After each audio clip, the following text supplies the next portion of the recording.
I think it's tempting not to negotiate with hostage takers unless the hostage gets harmed.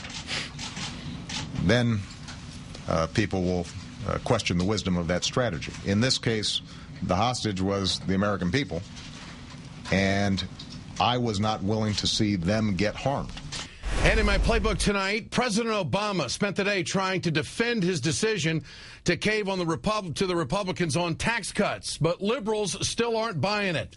Last night on the show, Vermont Senator Bernie Sanders called the president's deal an absolute disaster, and today he released a statement saying that he would do everything he could to defeat the deal. The senator from Vermont joins us tonight. Senator Sanders, good to have you with us.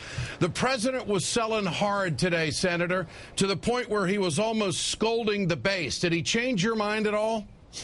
Not at all.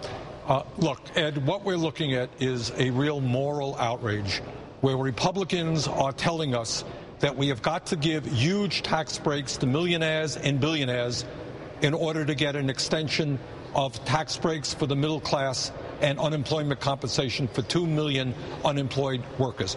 That is outrageous.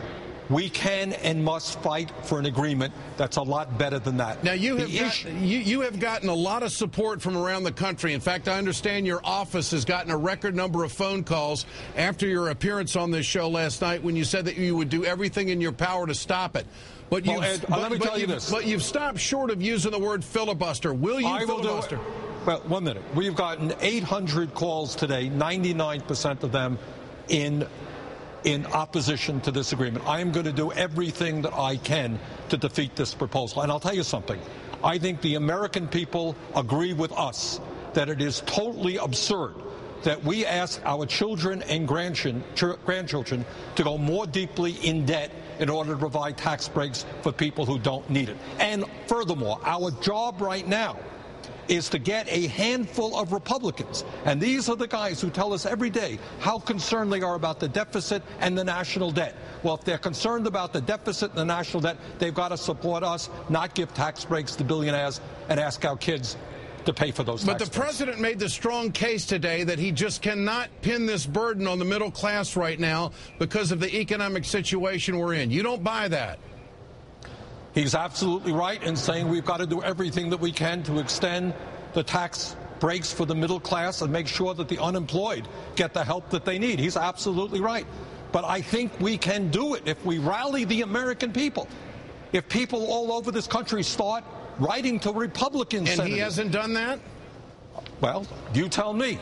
The issue now is to get Republican senators to do what they talk about, and that is not to raise the national debt, not to have progressives cave in. I think we can get the relief for the middle class that we desperately need, no argument there, and extend tax breaks for the middle class, which we have got to do. You can do this without giving tax breaks to people who don't need it. That's the fight. Is the president losing the base on this issue? Is this his Waterloo? I'm not going to speculate on what his Waterloo is or is not. All I could tell you is I'm a senator from a small state. Yeah. We got 800 calls today, 99% of them in opposition to the president's agreement. Senator, I appreciate you sticking up for those people and carrying the fight because I think the president needs to hear it. Good to have you with us tonight. Thank you, Ed. Thanks so much.